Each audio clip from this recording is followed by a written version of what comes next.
Bonifacio Rizal, Mercado A. Alonso Realunda. Ang nakasakdal ay naharap sa koyting ito sa salang rebelyon, sedisyon at pagbadak ng masama laban sa bansang Espanya. Siya ay sinampahan ng makasilang otoridad sapagkat di umano'y nasasangkot ang nasasakdal sa pagkikipagsabwat sa mga kasapi ng katipunan sa pag-aaklas laban sa pamahala ng Espanya. Ngayon ay maaari nang inigay ng konstitusyon ang kanyang panig. Tinatawag mo si Attorney Enrique D. Auser upang tumayo sa harapan at magsaad ng kanyang panig. Gracias, Senyor. Ngayon, Dr. Rizal, ay babasahin ko bilang bahagi ng iyong karapatan ang ebidensya laban sa iyo. Una, sumulat si Antonio Luna kay Mariano Ponce na nagpapatunay ng iyong koneksyon sa kampanya para sa reforma sa Espanya. Pangalawa, sumulat ka sa iyong pamilya na nagsasabing mabuti ang pagpapatapon dahil hinihikayat nito ang mga tao upang maghimagsik. Pangatlo, sumulat si Marcelo D. Pilar kay Diodato Arellano na nagpapatunay na may kinalaman ka sa propaganda laban sa Espanya. Pang-apat, sumulat ka ng isang tulang pinagmamagatang kundiman na naghihikayat ng himagsikan. Panglima, sumulat si Carlos Oliver sa hindi matukoy na isang tao na naglalarawan sa iyo bilang isang taong magpapalaya sa Pilipinas. Ika-anim, isang dokumentong masonika na nagpapatunay sa iyong mapanghimagsik na serbisyo. Ika-pito, isang sulat na pinirmahan ng isang di masalang na nagsasaad na ikaw ay naghahanda ng isang lugar na maaaring tuluyan ng mga lumalaban sa Espanya. Ika-walo, sumulat si di masalang sa isang di matukoy na organisasyon na humihingi ng tulong rito para sa panghihimagsi. Ika-siyam, isang di kilalang sulat na tumutuligsa sa pagpapatapon sa iyo. Ika-sampo, isang sulat ni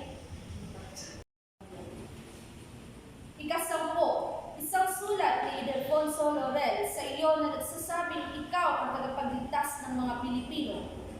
Ika-11, isang sulat ni Ildefonso Laurel din para sa iyo na nagpapaalam sa iyo tungkol sa pagpapatapon ng gobyerno kina Doroteo Cortes at Ambrosio Salvador.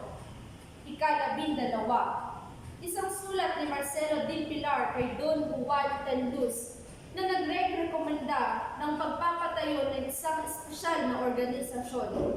Ika-13, isang kopya ng talumpati ni Emilio Jacinto kung saan nakasaad, "Mabuhay ang Pilipinas! Mabuhay ang kalayaan! Mabuhay si Dr. Rizal!" Ika-14, isang kopya ng talumpati ni Jose Toriano Santiago kung saan nakasaad, "Mabuhay si Jose Rizal! Kamatayan sa mga manlulupig." At ika-15, isang tula ni Laong Laan na pinamagatang talisay na umaawit ng paglaban para sa karapatan. Ngayon, sabihin ninyo sa akin na walang kinalaman si Dr. Rizal sa mga pag-aasang nagaganap ngayon sa mga Kastila. Sabihin ninyo sa akin hindi ang Indyong ito ang punot-dulo ng mga halapastangan laban sa mga Espanya. Hindi pa ba sapat ang mga ebidensyang nakala? Hindi pa ba sapat? Sinasabi ko sa inyong naririto, walang sinuman ang di makalapag sa bansang Espanya.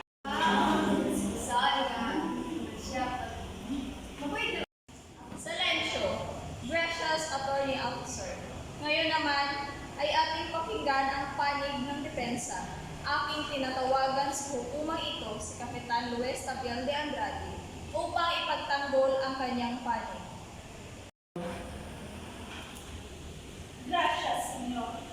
Buenos días, días todos. Soy Teniente Luis Tapial de Andrade. Ang manananggol kay Dr. Rizal. Sa maraming taon, ang pangalang Rizal ay naging simbolo ng hindi mapigang na relihiyon. Siya rin ang naging simbolo ng mga karaingan ng mga tao at ngayon ay nagiging siya sa pangalan at kamatayan. Ano ba ang naging kasalanan niya? Nagsabi ba siya sa harapan ng mga madla ng pagkabuhi o paglaban sa Espanya? Gracious Kapitan Tapial, ngayon ay binibigyan ng pagkakataon ang nasasakdal upang magbigay ng panghuli niyang depensa. Gracias, Senyor.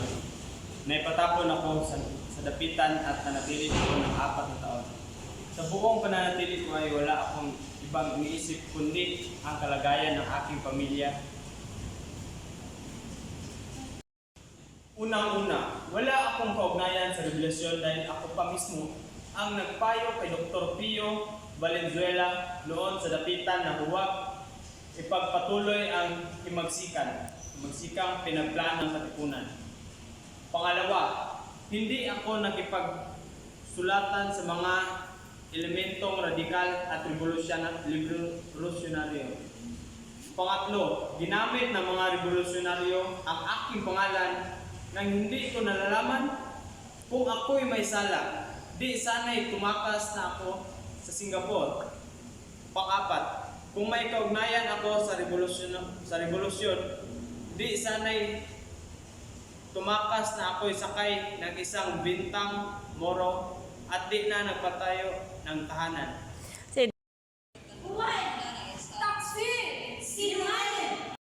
Magkakaroon muna ng isang masusing deliberasyon kung ano ang hakbang na isasagawa ukol sa kaso ni Dr. Jose Rizal. Babalik ang mga hukumang militar pagkatapos ng 1 minuto upang ipapaalam sa hukumang ito kung ano ang magiging resulta ng deliberasyon. Ngayon, ipapahayag ko na sa inyo ang hatol ng korte. Ang nasasakdal na si Dr. Jose Rizal ay hinahatulan ng korte ito ng kaparusahang kamatayan. Ito ay pinagtibay ni Gobernador General Camilo D. Pulavija at ipinatupad sa ika-13 ng Disyembre 1800 at siyam na po sa ganap ng alas 7 ng umaga sa Bagong Bayan. So ordered. Padre, kagaya ng iyong nais, narito ang aking resolusyon. Mainam naman ang iyong desisyon, Jose. Mabuti na lang nagbalikyok ka sa simbahan Katolik. Adelante, kumilos ka na. Bago niyo ako patayin, maaari bang barilin niyo ako sa harap? Ipinag-utos ng general na ikay baril habang ikay nakatalikod. Ngayon, maaari bang wag niyong barilin ang aking ulo?